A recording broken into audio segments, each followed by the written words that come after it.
बिहार के जेडीयू विधायकों की बैठक मंगलवार को पटना में होगी। इस बैठक में इस पर चर्चा होगी कि आगे की रणनीति क्या हो। ये मुमकिन है कि जेडीयू और मुख्यमंत्री नीतीश कुमार बीजेपी का साथ छोड़कर अलग होने का फैसला करें। क्या ये महज इत्तेफाक है कि उसके अगले ही दिन यानी बुधवार को राष्ट्रीय जनता दल के विधायकों की भी बैठक होगी। तेजस्वी यादव ने यह संकेत दे दिया है कि यदि नीतीश कुमार बीजेपी का साथ छोड़ते हैं तो आरजेडी उन्हें समर्थन देगा। इस पर पूरी बातचीत नहीं हुई है।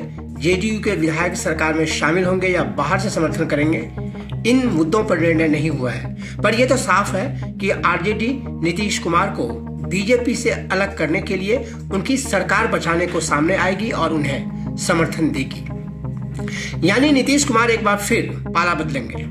लेकिन यह पहला मौका नहीं होगा जब नीतीश कुमार ने अपनी कुर्सी बचाने के लिए पाला बदला हो। वे आरजेडी से बीजेपी और बीजेपी से आरजेडी करते रहे हैं। पेशे से इंजीनियर नीतीश कुमार ने सबसे पहले 1994 में सोशल इंजीनियरिंग का प्रयोग छोड़ा था। उन्होंने अपने पुराने सहयोगी लालू यादव का साथ छोड़कर लोगों को चौंका दिया था। नीतीश कुमार ने जनता दल से किनारा करते हुए जॉर्ज फर्नांडिस के साथ मिलकर समता पार्टी का गठन किया था। वे 1995 के बिहार विधानसभा चुनाव में लालू के खिलाफ उतरे और बुरी तरह हारे। नीतीश कुमार ने 1996 में बिहार में उस समय कमजोर समझे जाने वाली बीजेपी के साथ हाथ मिलाया। बीजेपी और समता पार्टी का एक गठबंधन अगले 17 सालों तक चला। इस बीच साल 2003 में समता पार्टी जनता दल यूनाइटेड यानी जेडीयू बन गई। जेडीयू ने बीजेपी का दामन थामे रखा और साल 2005 के विधानसभा चुनाव में शानदार जीत हासिल की। इसके बाद साल 2013 तक दोनों ने साथ साथ सरकार चलाई।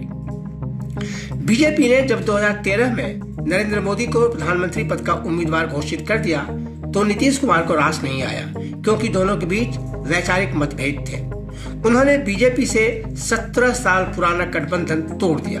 उन्होंने राष्ट्रीय जनता दल का साथ पकड़ा और दोनों की साझा सरकार बनी। लेकिन 2014 के लोकसभा चुनाव में पार्टी की करारी हार के बाद नीतीश ने पद से इस्तीफा दे दिया और अपने निकट के जीतन राम मांझी को मुख्यमंत्री बनवाया। वे खुद बिहार विधानसभा चुनाव 2015 की तैयारियों में जुट गए। नीतीश कुमार ने साल 2015 में पुराने सहयोगी लालू यादव और कांग्रेस के साथ मिलकर महागठबंधन बनाया और विधानसभा चुनाव लड़ा। इस चुनाव में आरजेडी जेडीयू से अधिक सीटें लेकर आई।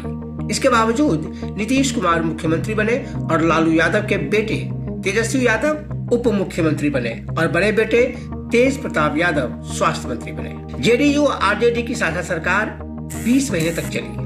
अप्रैल 2017 में शुरू हुई खटपट ने जुलाई तक गंभीर रूप ले लिया। अंत में मुख्यमंत्री नीतीश कुमार ने इस्तीफा दे दिया। नीतीश ने एक बार फिर बीजेपी का दामन थामा। बीजेपी ने उन्हें बाहर से समर्थन दिया और बीजेपी की मदद से नीतीश कुमार मुख्यमंत्री बने रहे। जेडीयू ने 2021 का विधानसभा चुनाव बीजेपी के साथ मिलकर लड़ा। एनडीए के ही साझेदार लोक जनशक्ति पार्टी ने उन सीटों पर उम्मीदवार उतार दिए जहां जेडीयू के उम्मीदवार मैदान में थे। खुद को नरेंद्र मोदी का हनुमान बताने वाले चिराग पासवान इस दल के नेता हैं। समझा जाता है कि उन्होंने यह रणनीति बीजेपी के साथ मिलकर रची थी। इस विधानसभा चुनाव में बीजेपी को जेडीयू से ज्यादा सीटें मिली, लेकिन मुख्यमंत्री नीतीश कुमार ही बने।